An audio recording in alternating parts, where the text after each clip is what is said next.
So let's talk today about why hair seems to get more brittle and dry during menopause or after 45.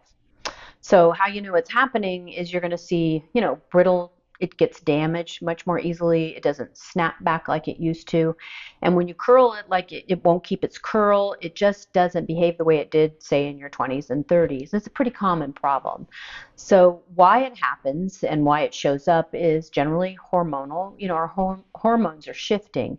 So that affects things like oil scalp production. It also can be, a result of just damage from things that we've done, harsh chemicals and things like that. Also, the supply of blood can slow down in the area, which is why I'm a big fan of doing things like scalp stamping and using things that are going to increase the quality of the scalp.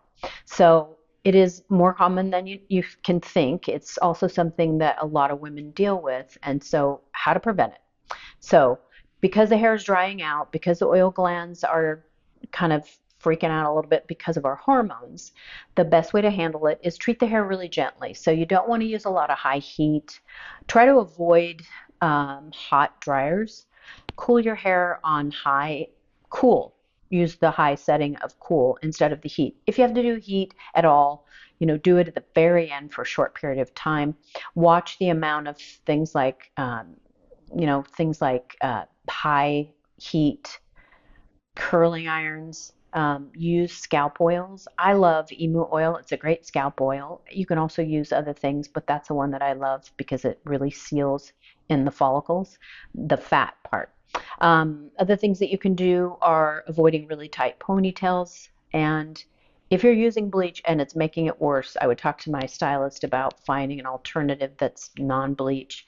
Same thing with dark dyes. They can damage the hair, like blacks, black, dark brown hair, and dyeing it a lot will affect the quality of the hair over time. So maybe just give it a break. But if you can identify some of these things and whatever you can do at home to make them better, I would definitely do things like packs, masks for the hair, and making sure that you're not also over cleansing it. So maybe 2, 3 times a week you're washing and always conditioning, doing those deep conditions. Those should help over time. So I hope this was helpful. And if you have any questions, as always, you can leave a comment in the comment section. You can also download my free book called The Top 9 Menopausal Foods for Hair Loss. And I will see you in the next video.